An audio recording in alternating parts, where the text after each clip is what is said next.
रघुपति राघव राजा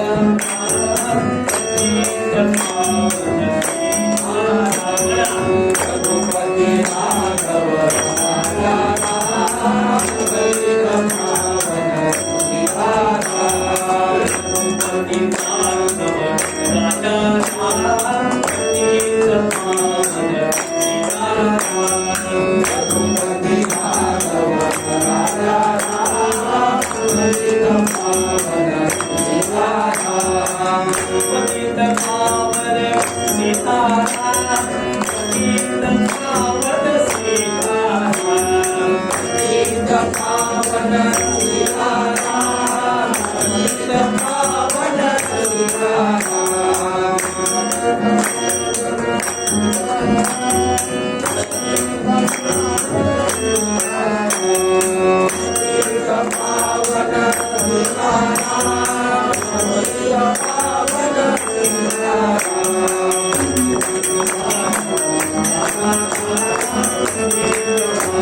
हे शेवटचं कीर्तन ज्याला ललिताचं कीर्तन असं म्हटलं जातं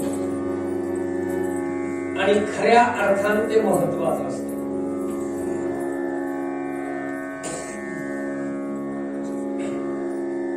ललिताच्या कीर्तनाला कायम कमी गर्दी असते. याचं कारण सगळ्यांना माहिती नसतं नक्की कधी येणार.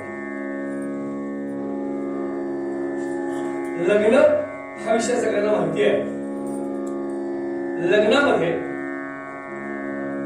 आधीच्या लग्नाबद्दल बोलतोय, पूर्वीच्या काळच्या पत्रिका दाखवणं टाकणं इथपासून सुरुवात होणारे विधी शेवटी वरात म्हणजे पाठवणी मुलीची इथपर्यंत ते सगळे विधी असतात. पण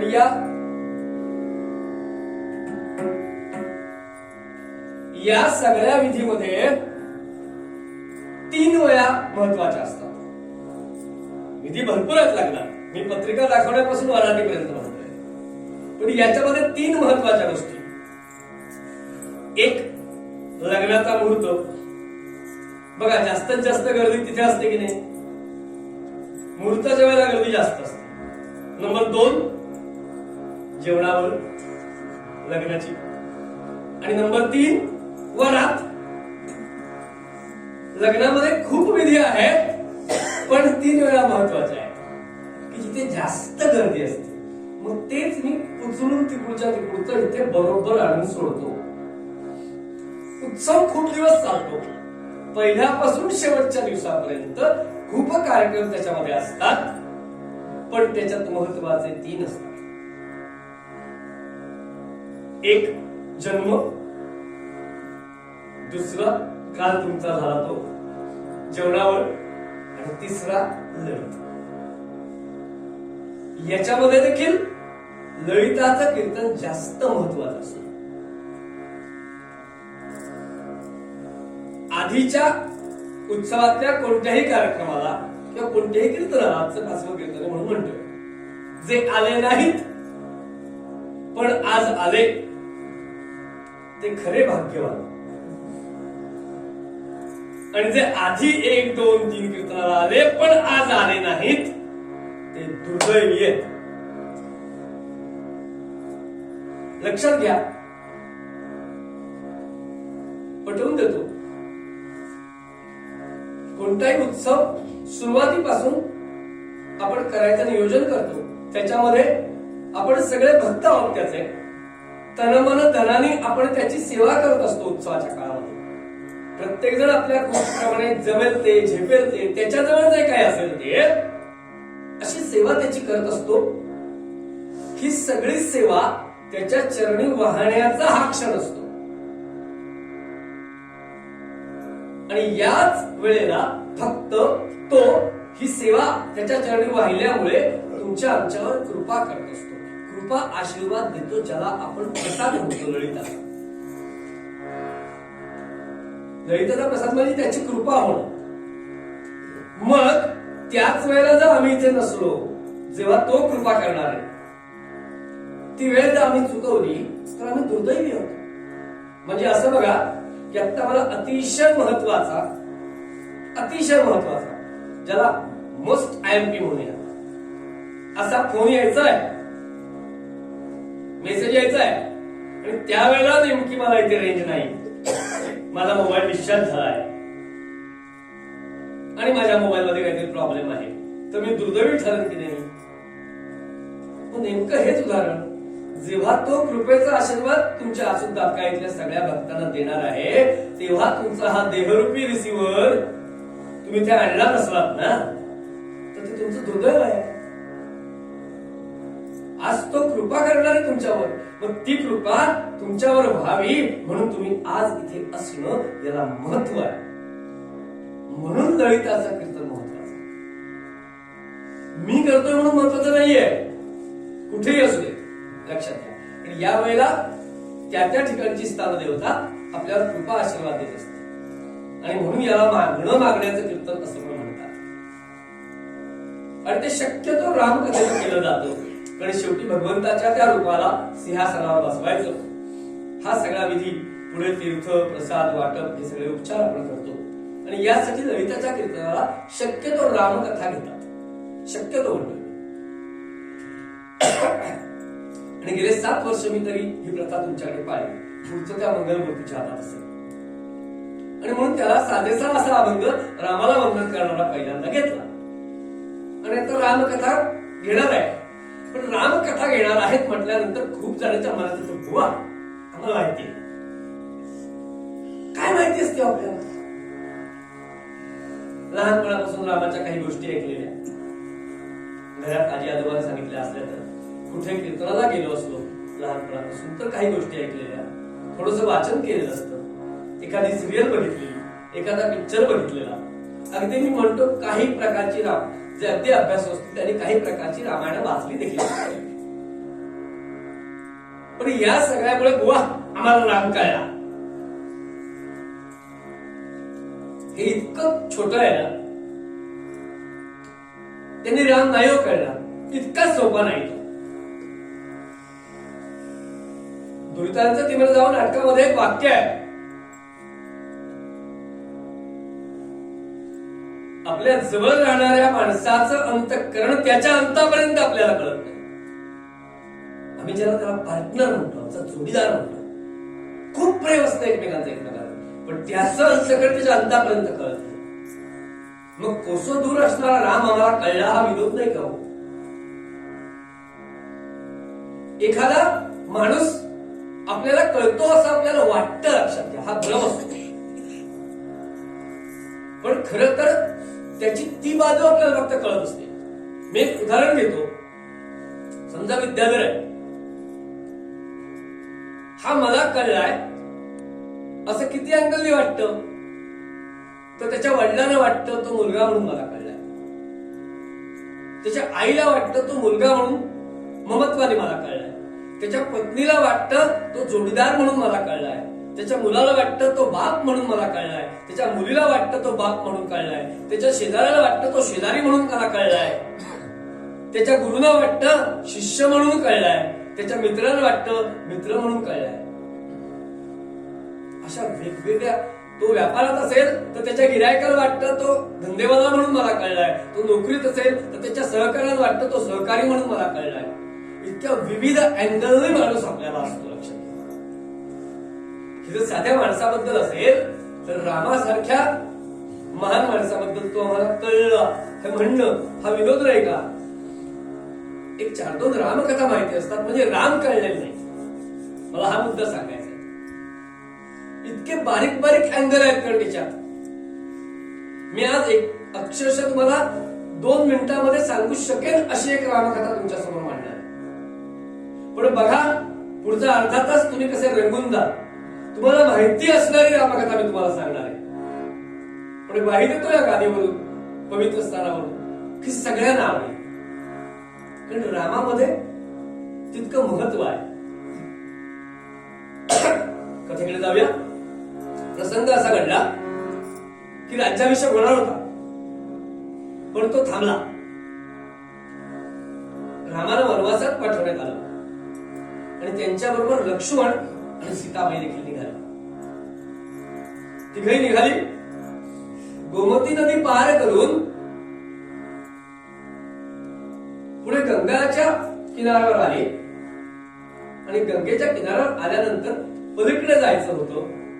तो अथांग पसरलेला तो जलाशय बघितल्यानंतर लांबवर बघितलं की आहे एक नौका आणि एक नावाने दिसतो आहे. लक्षात घ्या, ज्यांनी तुम्हाला तरुण न्यायचं त्यांना पैल तीरावर जायचं होतं. नाम जयाचे नौका,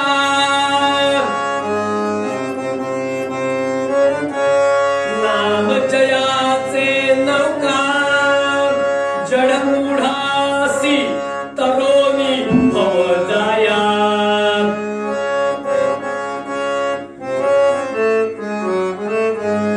तो केवटासी बाही, बाही म्हणजे बोलावतो. अवध भाषेतले काही शब्द आहेत.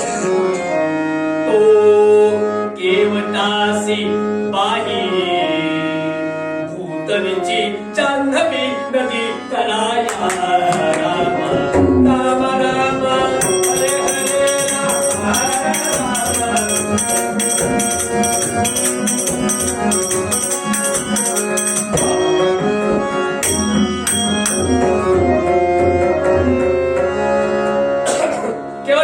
केवळ आव कंटळून पलीकडे जायचं. केवळ तिकडूनच लांबून बघतो आणि आधी खुणीच नाही. आता तुम्ही म्हणाल असं कसं बुवा, ज्याचं काम आहे होडीतून पलीकडे नेऊन सोडायची, तो होडीवाला आहे, होडी पण आहे, तरी तो नाही कसा म्हणतो? त्याला माझं उत्तर आहे, पुण्यात जाऊन बघा. रिक्षावाल्याला विचारा येतोस का? नाही. रिक्षावाला आहे, रिक्षात बसला, रिक्षा चालवतोय, पण येतोस का म्हटलं तर नाही म्हटलं. त्याचं कारण मला माहिती असतं. पण इथे केवट नाही का म्हणतो? तरी राम अरे ये केवटा, केवट आव, केवट आव. पुन्हा बोलावतात म्हटलं तर केवट त्यांनी तिथूनच बघितलं असतं कोणाला. जवळ येतो पण लक्ष्मणाला राग येतो. नाही म्हणतो म्हणजे काय? आणि रामानं लक्षात घ्या, केवळ जवळ आल्यानंतर परत त्याला विचारतात, आम्हाला तिघांना पलीकडे जायचंय, आम्हाला नेऊन सोड तुझ्या नावेतून. या पाड्यातून चालत जाणं शक्य नाही. होणार नाही. बरं, याच्या आधीचा प्रसंग खूप चांगला गेलाय रामाला. लक्षात घ्या, रामप्रभू अयोध्येतून निघाले वनवासाला. तेव्हापासून रामप्रभू अतिशय विचारमग्न स्थितीमध्ये आणि गंभीर अवस्थेमध्ये आहे. काय तर माझ्या पाठीमागे माझ्या आईचं काय होईल, माझ्या वडिलांचं काय होईल, राज्याचं काय होईल, प्रजाजनांचं काय होईल, ही चिंता आहे डोक्यात. त्यामुळे गंभीर निघाल्यापासून वाटेत शृंगवेरपुराला तो गुहक राजा भेटलाय. रामाला वंदन करतोय आणि सांगतोय, चला माझ्या राज्यामध्ये चला, आणि माझं राज्य तुम्हाला घ्या. फार महत्वाचा प्रसंग आहे, लक्षात घ्या. राम काय म्हणाले, अरे तू मला तुझं राज्य देऊ करतोस हे बरोबर आहे, पण एका ठिकाणून दुसऱ्या ठिकाणी कुठचं तरी पद मिळेल म्हणून जाणं हे माझं राजकारण नाही. मी वनवासाला निघालोय तेव्हा मी तुझ्या राज्यामध्ये सुद्धा येणार नाही. आणि लक्षात घ्या, रामचरित्रामधला महत्वाचा भाग 14 वर्षामध्ये श्रीराम प्रभू कधीही कुठच्याही नगरीमध्ये गेलेले नाही. कोणतेही पूर्णान्न ग्रहण केलेलं नाही. मंचकावर बसलेले नाहीत. आपले जे पाय धुणगिण वगैरे असले की राजोपचार ज्याला म्हणतात ते केवून घेतलेले नाहीत. चांगली वस्त्र परिधान केलेली नाहीत. 14 वर्ष रामाने हे पाळले. पण ते म्हणाले, तुझी इच्छा चांगली आहे, तुम्हाला आपलं राज्य देखील देऊ करतोय, पण मला ते घेता येणार नाही, कारण मी वनवासामध्ये आहे. वनवासाचे काही नियम मला पाळायचे. पण तुझी इच्छा असेल तर तुम्हाला 3 गोष्टी दे. आणि म्हणून गुहाकाकडून त्यांनी त्या 3 गोष्टी मागून घेतल्या आहेत. वडाचा चीक, गाईचं दूध आणि काळी माती. कारण बाकी सगळं झालं होतं तिथून निघताना, पण विपुल असणारा केशसंभार तसाच होता. मग गुहकाकडून त्या 3 गोष्टी मागून घेतल्या आणि आपल्या आणि लक्ष्मणाच्या जटांचा जटाभार करून घेतला, त्या केसांचा. तिथे चांगली वागणूक मिळाली होती आल्याला, पहिल्या स्टेशनला म्हणतो मी.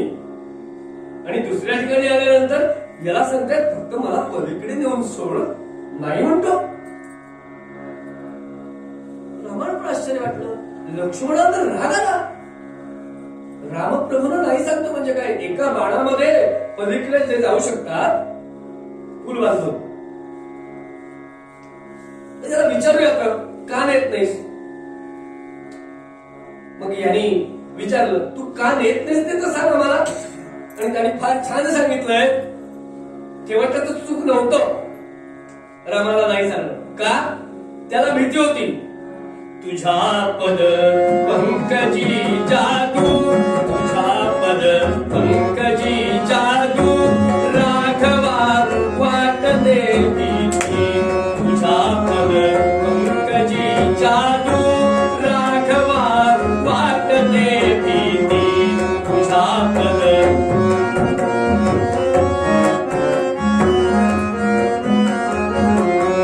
शिळेची बनविली नारी,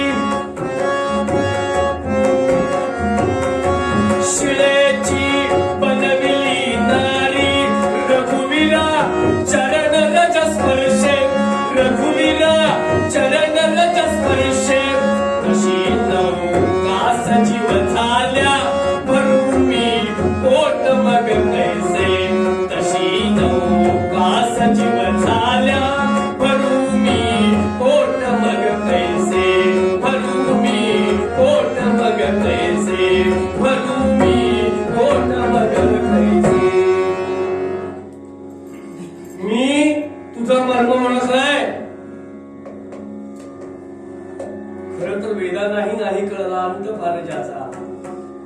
अशा असणाऱ्या रामाला हा सांगतो, मी तुझा मर्म ओळखलाय.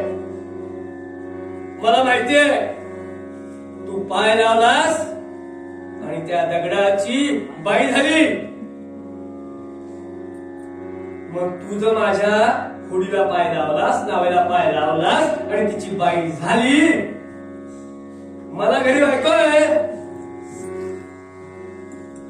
आणि पुन्हा मग माझा पोटा पाण्याचा व्यवसाय आहे पलीकडे सोडणं, तो पण थांबेल ना. हिची बाई झाली की दोघीला कशी सांभाळू.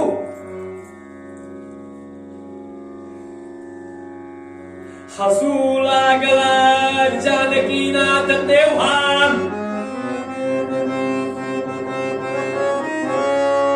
का सांगितलं मुद्दाम, अयोध्येतून निघाल्यापासून आतापर्यंत गंभीर असणारे राम हसले. पहिल्यांदा हसले वनवासामध्ये. हसू लागला जानकीनाथ तेव्हा, मनी नाविकाचा आला भाव. भाव तेव्हा. याचा भाव लक्षात घेऊन जानकीनाथ हसायला लागले हो. अक्षरशः हसायला लागले.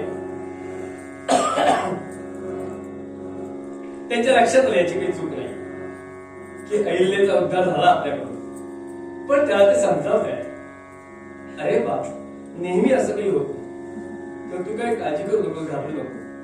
पण तो पक्का तो म्हणाला नेहमी होत नाही म्हणजे कधीतरी होतं की नाही.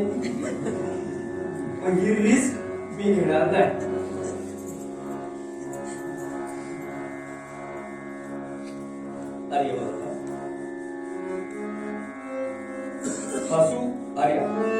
हसू लागला जानकीनाथ तेव्हा, मनी नाविकाचा आला भाव तेव्हा. म्हणे तुझी दूर होईल भीती, म्हणे तुझी दूर होईल भीती, अशी शोधुनी काढ युक्ती प्रयुक्ती. मग तू शोधून काढ, तुला जी भीती वाटते की नाही, पण मला पलीकडे जायचंय तेव्हा तू मला दे. म्हणतो नाही, ही रिस्क नाही मी घेणार. म्हणाय काय, मग केवट असा पुन्हा जवळ आलाय आणि त्या प्रभूंच्या चरण कमलाकडे बघतोय. पायात काही प्रॉब्लेम नाही ना, कारण ते लागले की बाई होते ही भीती आहे मनात. त्यांनी बघितलं एकंदर अवतार होता तो विष्णूंचा. पाय तुमच्या आमच्यासारखे होते, चरण कमल म्हणूया आपण त्याला, पाय नको म्हणूया. ते चरण कमल तुमच्या आमच्यासारखे होते म्हणजे केवटाच्या लक्षामध्ये आलं की चरण कमलामध्ये काहीही प्रॉब्लेम नाहीये. तुझे चरण परम विमल, तुझे चरण परम विमल, ठाऊके मला. तुझे चरण परम विमल, ठाऊके मला. तुझे चरण परम विमल, ठाऊके मला. गज परिकरी खात थोर, रज परिकरी खात थोर, नसेची भला. तुझे चरण परम विमल, ठाऊके मला.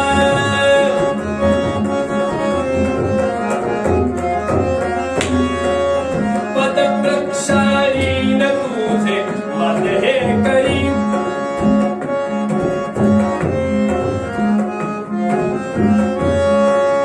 पद प्रक्षालीन तुझे मन हे करी. नौका आरोहण ते नाघडे तरी, प्रभू नाघडे तरी, प्रभू नाघडे तरी. उपाय सांगतो मला, तुझे पाय बघितले, त्या पायामध्ये काही प्रॉब्लेम नाही, पण त्या पायाला चिकटलेली धुळीकण आहे त्याच्यामध्ये प्रॉब्लेम असू शकतो. ते रजगणेकरण आणि रज गुण हा चांगला नाही.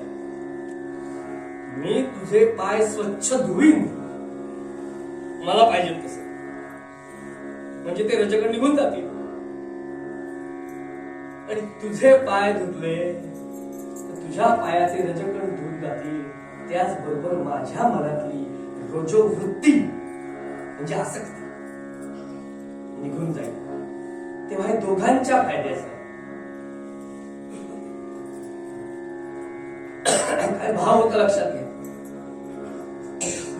पण ते म्हणाले, अरे मी वनवासाला आहे आणि पाय धुवून घेणं हा राजोपचार आहे, ते मला वर्ज आहे. राजा असताना तू माझे पाय धुतले असतेस तर ठीक होत, पण मी आता माझे पाय नाही तुला धुवायला देणार, कारण नियम मोडला जाईल. तो म्हणाला, मग मी पण तुम्हाला पलीकडे नाही देणार.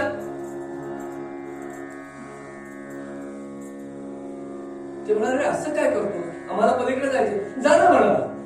अरे पण जाऊ कसं आहे, पाय धुवून घ्या म्हणाला. मग पाय धुतल्याशिवाय मी तुम्हाला नावे घेणार नाही.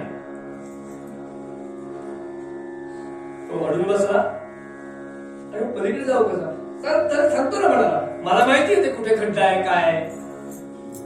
मी तुम्हाला माझी नाव बाजूबाजून घेतो, तुम्ही चला चालत चालत माझ्या बरोबर. हळदीची सगळी माहिती आहे पात्राची, मी दाखवू शकतो, नावेत नाही. ते म्हणतात ठीक आहे, मी येईल, लक्ष्मणही येईल. अरे पण आमच्या बरोबर सीतामाई आहे आणि सौभाग्यवती एका ठराविक मर्यादेपेक्षा जास्त पाण्यामध्ये उतरायचं नाही असं शास्त्र सांगतं. तेव्हा सीतामाई कशी येईल? तो म्हणाला तो तुमचा प्रश्न आहे. मी ऑप्शन दिले, पाय धुवून घ्या, नावेत घे, नाहीतर तुम्हाला मी नावेत घेणार नाही. हे झाल्यानंतर रामप्रभू सीतामाईकडे आणि लक्ष्मणाकडे बघतायत. हे तू गर्भ नजरेने काय भाव आहे? कर्म करा तुम्ही आणि भोगायला मला लागतंय. आता इथे पुन्हा तुम्हाला माहिती नसलेली इथली गोष्ट सांगतो. रामप्रभू त्यांच्याकडे का बघतायत की हे कर्म तुमचं आहे आणि त्याचे भोग मला आता भोगायला लागतात, मला ह्याच्यापुढे बोलता येत नाहीये. काय घडलं होतं असं सांगतो आणि केवळचा हट्ट का तो पण लक्षात येईल. याच्या आधी भगवान विष्णू क्षीरसमुद्रामध्ये पहुडलेले होते आणि त्यावेळेला त्या क्षीरसमुद्रातल्या एका वृद्ध झालेल्या कासवाला लक्षात आलं की आता आपला प्राणांत समय आला, आपण जाणार. मग जाण्यापूर्वी एकदा भगवंताच्या पायाला स्पर्श करा क्षीरसमुद्रामध्ये. आणि म्हणून ते म्हातारं कासव त्या भगवंताच्या पायाला स्पर्श करायला जवळ जवळ आलं. तिथे लक्ष्मी देवी बसली होती पायाशी ना ती. तिने त्याला हटकलं. त्याने विचार केला पायाला स्पर्श नाही करता येत, जरा मागून जाऊन कुठेतरी खांद्या बिंद्याला तरी स्पर्श करता येतो का भगवंताच्या बघूया. म्हणून मागून गेला. तिथे शेष ठोस ते धडपडत धडपडत जे गेलं की नाही ते तिथेच गेलं. आणि अंती या मती सागती, शेवटची इच्छा पूर्ण करण्याची जबाबदारी भगवंताची असते. आणि ह्याची इच्छा किती चांगली होती, भगवंताच्या पायाला स्पर्श करायचा. मग तोच विष्णू इथे राम आहे, तीच लक्ष्मी इथे सीता आहे आणि तोच शेष इथे लक्ष्मण आहे. म्हणून राम यांच्याकडे बघताय आणि ते कासव केवळ ते लक्षात. आणि तो सांगतो हे त्या युगातलं, कृतयुगातलं, आता त्रेतायुग आलं, व्याजावर व्याज चढलं, आता नुसता स्पर्श नाही पाय धुवीन. लक्षात घ्या का केवळ त्याने हट्ट धरला, हे फार महत्वाचं आहे. म्हणून रामप्रभू त्यांच्याकडे बघताय. हे तेव्हा तुम्ही केलं ना, तर मला काही करता येत नाही, काही इलाज नाही. कृपा सिंधू बोले मुसकाई, तई करू देई तव नाव न जाई. रामप्रभू म्हणाले काही इलाज आहे आपल्याला, पाय धुवून घ्यायला पाहिजे. जे नियमात बसत नाहीये पण नाही तर आपण अडकलो. तेव्हा काय करायचं असेल ते करू दे त्याला. हा ऐकतच होता. काय करायचं असेल ते करू दे त्याला, नाही चालणार म्हणाला. म्हणजे तुम्ही परत माझ्यावर ढकलताय, तुला काय करायचंय ते कर. म्हणजे मी सांगितलेलं नाही चालणार. प्रक्षाली गा चरण, प्रक्षाली गा चरण, ऐसे आपुल्या मुखेची सांगावे.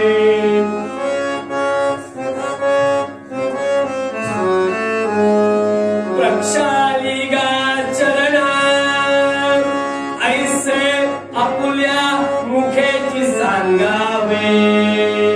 ना तरी पैल तिला ते आपुले आपण तरोनिया जावे. फायनल एक तर हे नाही तर ते. आणि ते जो तुम्ही सांगा माझे पाय धू.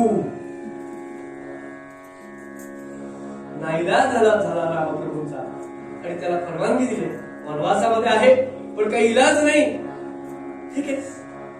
आणि लक्षात घ्या, ज्या केवटाची मागच्या जन्मी फक्त स्पर्श करायची इच्छा होती त्याच्यासाठी रामप्रभूंनी सांगितल्यानंतर जो काही आनंद झाला त्याला, त्यांनी ताबडतोब आपल्या बांधवाला बोलावलं, या या या या.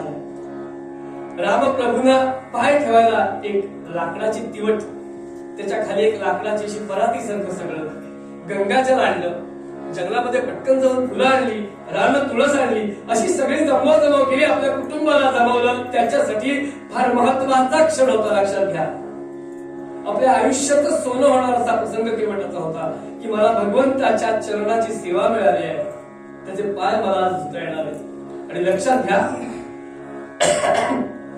रामप्रभूंचे असे चरणकमल त्या केवटाने फक्त असे धुण्यासाठी त्याच्यामध्ये ठेवले आणि त्याचा सगळा भाव बदलला. लक्षात, हाती धरुनी चरण कमल शिर नाविक नमवी मुद.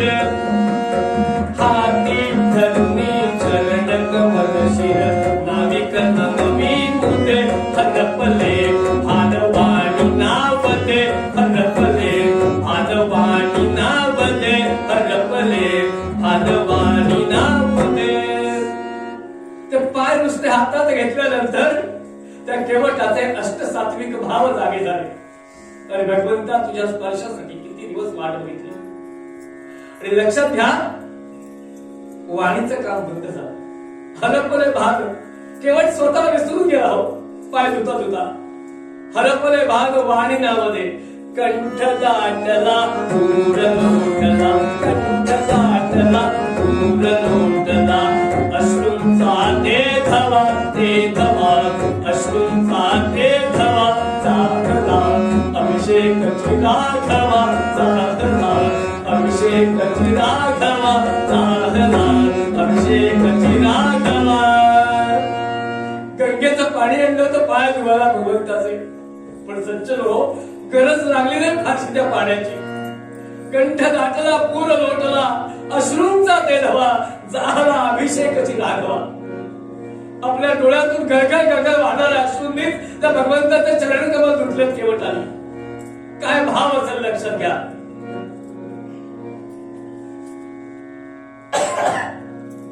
देव ऋषी तटस्थ झाले, देव ऋषी मुनी तटस्थ झाले.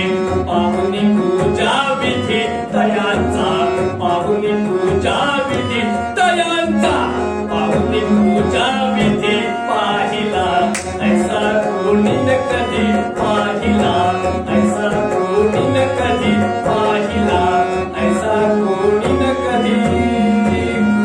आकाशामध्ये सर्व देवाने देखील दाटी केली, ऋषी मुनींनी दाटी केली, पण भगवंताचे चरण कमल आणखी धुवायची ही संधी, ही चरण सेवा करायची संधी या केवटाला मिळाली आहे.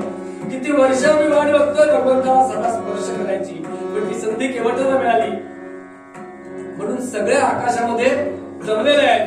जपी तपी तापसी कष्टती, जपी तपी कष्टती. दृष्टी संदपणे कधी, दृष्टी संदपणे कधी. केवटा लाभली पद संपदा, लाभली श्री प्रभु पद संपदा, लाभली श्री प्रभु पद संपदा, लाभली श्री प्रभु पद संपदा. काय भाग्य त्या केवटाचं. लाभली श्री प्रभु पद संपदा. भगवंताचे चरण त्याच्या हातात आलेत आज. आणि तो सगळा सोहळा अतिशय आनंदामध्ये केवटाने केला. अतिशय अत्यानंदित झालाय केवट की माझं अनेक जन्मांचं पुण्य आज भगवंताचे चरण माझ्या हाताने आणि माझ्या अश्रूत धुवायची संधी मला मिळाली आहे. आणि मग आधी वेगळ्या प्रकारे रामांशी बोलणारा रजोगुण नाहीसे झाले. लक्षात घ्या, पूर्णपणे बदलला केवट त्या क्षणाला. आणि पाय धुतल्यानंतर प्रभू म्हणा, थांबा प्रभू, आपल्या डोक्याचं मुंडास काढलंय आणि पाय धुतलेल्या जागेपासून त्या नावेपर्यंत असं अंतरलंय आणि सन्मानपूर्वक भगवंताला त्या नावेमध्ये बसवलंय, लक्ष्मणाला बसवलंय, सीतेला बसवलंय. जो नावेच्या जवळ सुद्धा घेत नव्हता तो केवळ बदलला. लक्षात घ्या, भगवंताच्या स्पर्शामुळे रजोगुण नाहीसे झाले आणि केवळ मोठ्या आनंदाने आता नाव जणू राजवधू दुलत चालली, नाव जणू राजवधू दुलत चालली.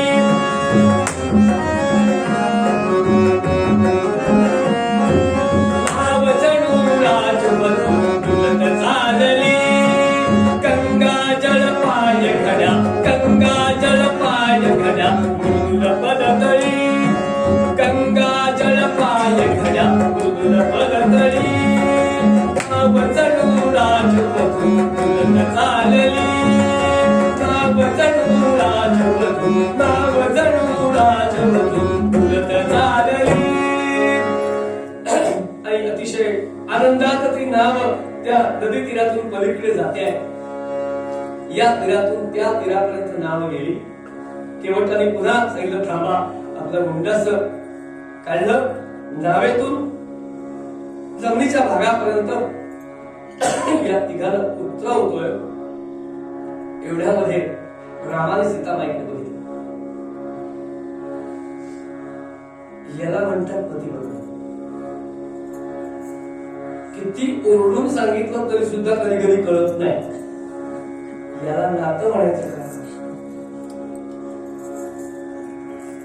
रामाने फक्त असं सीतामाईकडे बघितलं. सीतामाईच्या लक्षात आलं की ज्यांनी आपल्याला सेवा दिली आहे त्याला काहीतरी दिलं पाहिजे. सीतामाईने तक्षणी आपल्या हातातली मुद्रिका काढली. इथे पुन्हा एक प्रश्न सगळ्यांच्या मनामध्ये निर्माण होऊ शकतो, म्हणून क्लॅरिफिकेशन देतो. कुठून आली बुवा? तसं नाहीये.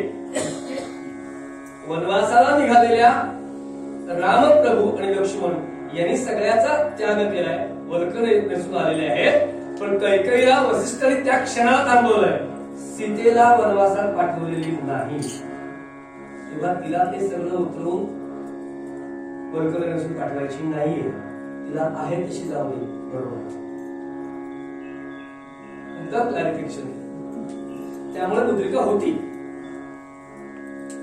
हे केवटच्या लक्षात आलं. किती आपण खुणवा केली, म्हणजे आपल्याकडे कुणी आलाय पाहुणा आणि जरा असं असं केलं तरी त्याला कळतं की नाही ते. मग केवटला कळणार नाही. केवट म्हणाला, प्रभू काय चाललाय? नाही काय नाही म्हणाले. नाही चाललाय काय म्हणाला? नाही काय नाही म्हणाले. तू आम्हाला सेवा दिलीस, सेवेचा मोबदला नको का तुला द्यायला? म्हणून सीताबाईच्या हातातली अंगठी तुला देतो. नाही देता येणार का? तुम्हाला ती देता येणार नाही, मला ती घेता येणार नाही. तर परत ते भुतकळत पडले. अरे असं का? तरी फार छान सांगितलं. जातीपाती हमरी तिहारी, म्हणजे माझी तुझी. जातीपाती हमरी तिहारी, कर न्याली ना नाथ.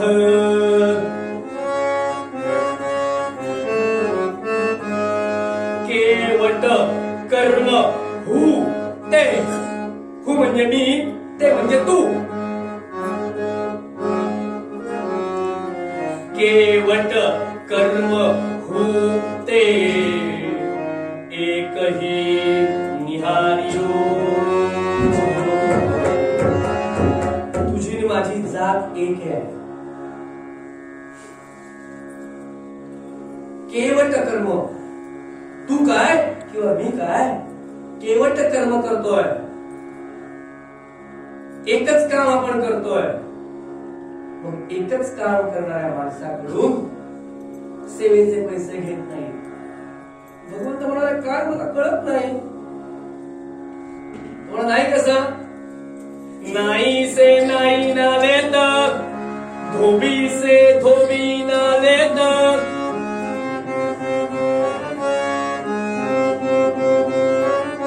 नाही से नाही म्हणालेत देकर उतराई जातना बिगालियो. जातीमध्ये कंटाळ करशील, तू मला देऊन जाशील, माझे जातवाले मला विचारतील आपल्या जातीतला होता ना, मग का पैसे घेतलेस? लक्षात आलं की नाही? तेव्हा मला तुझ्याकडून घेता येणार नाही. तू म्हणाला पण काय? तो म्हणतो नाही का आपलं काम आहे काय? आपण म्हणाल काय?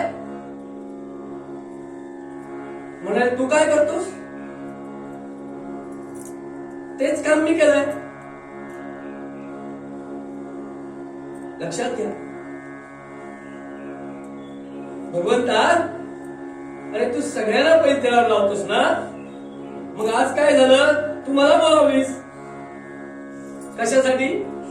इथे आल्यानंतर तू ओळखलास नदी पार जायचं होतं तुला, मग केवटालाच बोलवावी लागली ना. मग मी माझं काम केलं, जे तू कायम करतोय जन्मोजन्मी ते माझं काम केलं. तेव्हा तुला मला हा मोबदला देता येणार नाही. भगवंत म्हणतात अरे कुणाला मोबदले दिल्याशिवाय कुणाची सेवा घेऊ नये. पुन्हा प्रश्न निर्माण झाला, पण केवळ शेवटपर्यंत ऐकणारा नव्हता. तुम्हाला नाही, मी नाही घेणार. तुझं जसं काम तू करतोस तसं माझं काम मी केलं. मग जातीमध्ये माती नाही खायची. रामगुरूंच्या लक्षात आज आपल्यापुढे काही पर्याय नाहीये, हा म्हणेल तसं चालायचं. पण ते म्हणाले अरे काहीतरी तुला दिल्याशिवाय मला खरंच नाही रे जाता येणार. शेवट म्हणाला ठीक, फार महत्वाची गोष्ट लक्षात घ्या. या ललितातला सगळ्यात परमोच्च बिंदू का भगवंताची सेवा करायची? केवटाने ते उत्तर दिले भगवंता तुला मला काहीतरी द्यायचंच आहे. भगवंत म्हणाले हो, मग मी सांगतो तरी. आये थे हमारी घाट,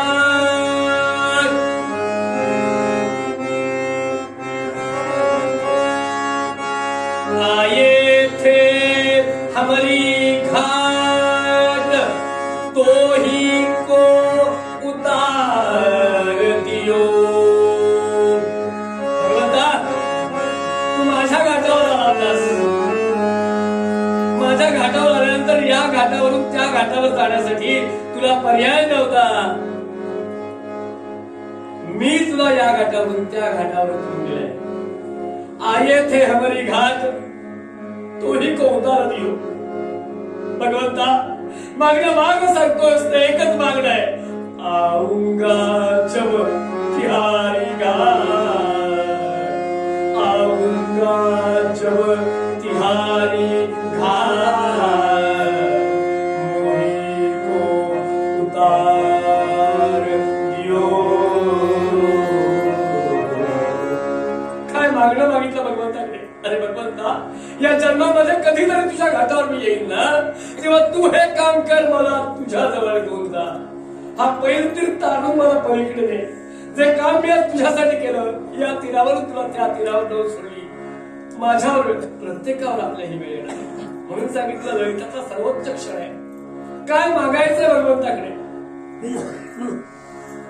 आऊंगा जब तिहारी घाट, मोही को उतार दियो.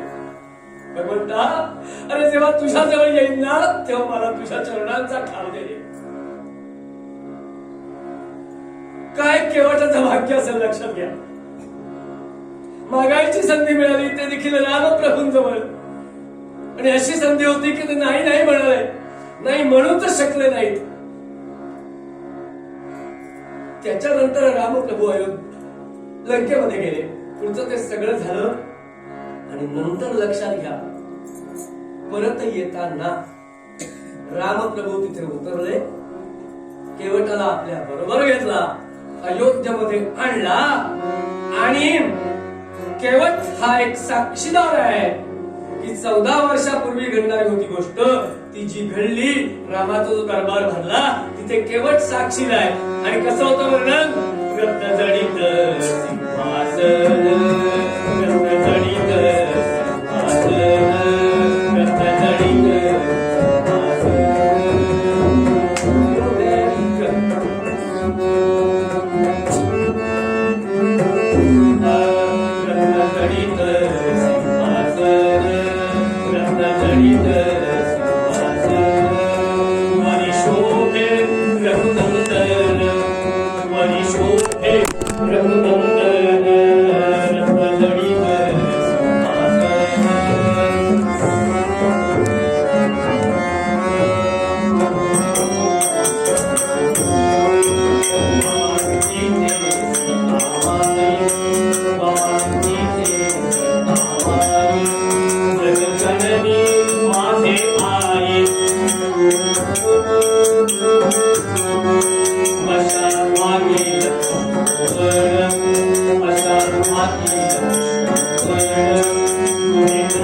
यापेक्षा भाग्य ते काय. आणि त्या दरबारामध्ये आणखी सगळे पुढचे विधी सुरू झाले. आधी तीर्थ आलं. तीर्थ चरणीचे शीतल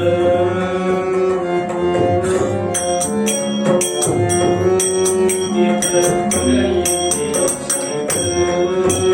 गळा शोभे तुळशी माळ गळा शोभे तुळशी माळ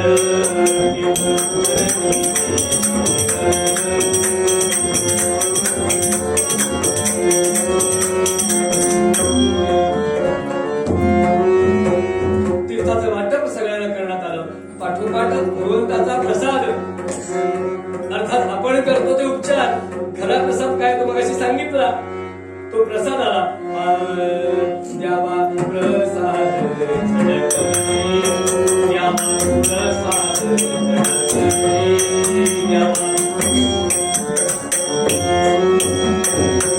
पांगुळा पहिला मुखा कैकाडी नमुना देखा पांगुळा पहिला मुखा कैकाडी नमुना देखा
भगवंताला देखील श्रम झाले असतील. या सगळ्यामुळे त्याला विश्रांतीची गरज आहे. आपणही गेले 5 दिवस या उत्सवाच्या निमित्ताने जे जे काही केलं ते सगळं भगवंताला विश्रांती घेऊ द्या आणि तेव्हा त्याच्या कानावर घालूया, त्याच्या चरणी वाहूया. म्हणून म्हटलं ललिताचं कीर्तन हे फार महत्वाचं आहे. जी काही तुमच्या आमच्याकडून सेवा झाली असेल ती त्याच्या चरणी वाहूया. पावना प्रसाद आता देवा पावना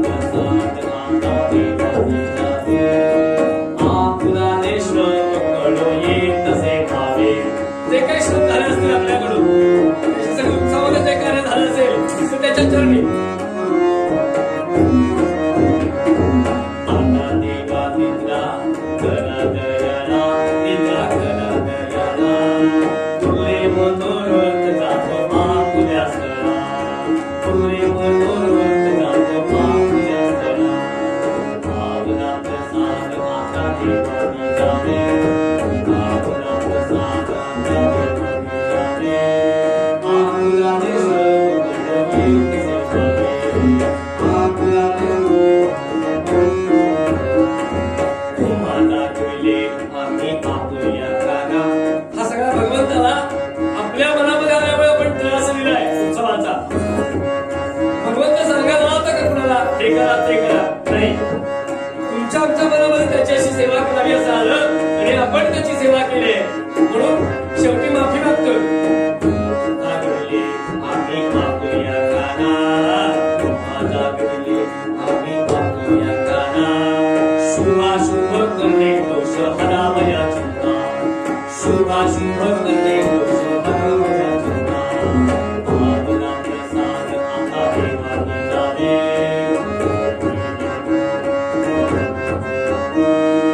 आपुलाने सर्व गुण येत सेवावे. तुका म्हणे तिथे उच्चिष्टाचे भोजन करणारे तो प्रसाद बोलू दे. तुका म्हणे तिथे उच्चिष्टाचे भोजन, नाही निवडिले आम्हा आपणातून, नाही निवडिले आम्हा आपणातून. भावना प्रसाद आता देवानी जावे, भावना प्रसाद आता देवानी जावे. आपुलाने सर्व गुण येत सेवावे, आपुलाने सर्व गुण येत सेवावे, आपुलाने सर्व गुण येत सेवावे.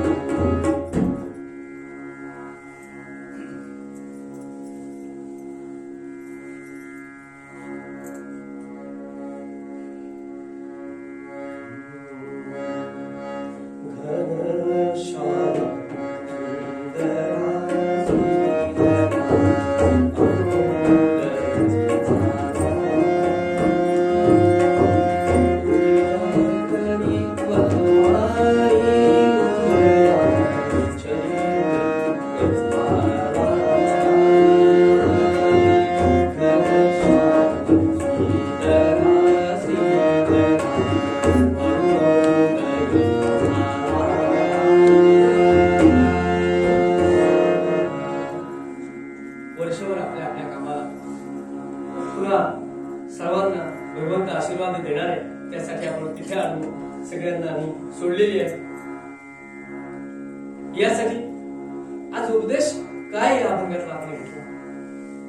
समर्थ रामदास ज्यांचं उपास्य दैवत राम होता त्यांनी सांगितलं कुणालाही बिनमुख पाठवणार नाही असं माझं उपास्य दैवत श्रीराम आहे. तेव्हा तुम्ही फक्त एकच करा, त्याच्या चरणाशी जा. हीच विनंती मूळ अभंगामध्ये आणखीन आपल्याला समर्थाने केली. पावत से महान संकटी निर्वाणी,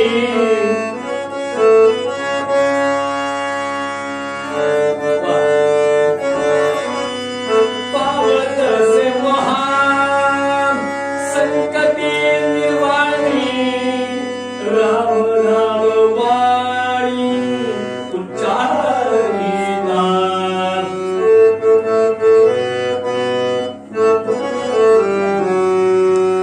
आरंभी बदीन अयोध्येचा राणा, आरंभी बदीन अयोध्येचा राणा, आरंभी बदीन अयोध्येचा राणा.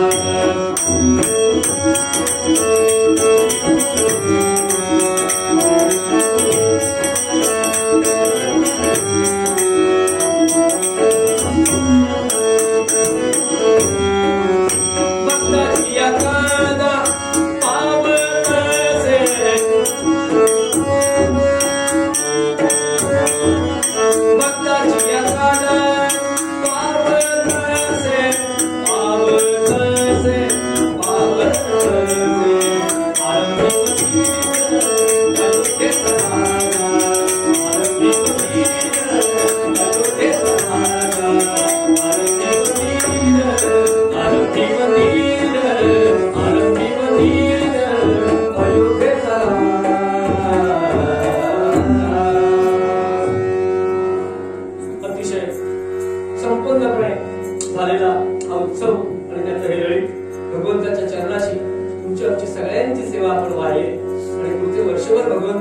आपल्याला नक्की कृपाशीर्वाद देईल याची खात्री बाळगूया. त्यासाठी त्याचा विसर आम्हाला कधीच पडणार नाही. हेच मागणं महाराजांनी मागितलं, ते मागूया आणि थांबूया.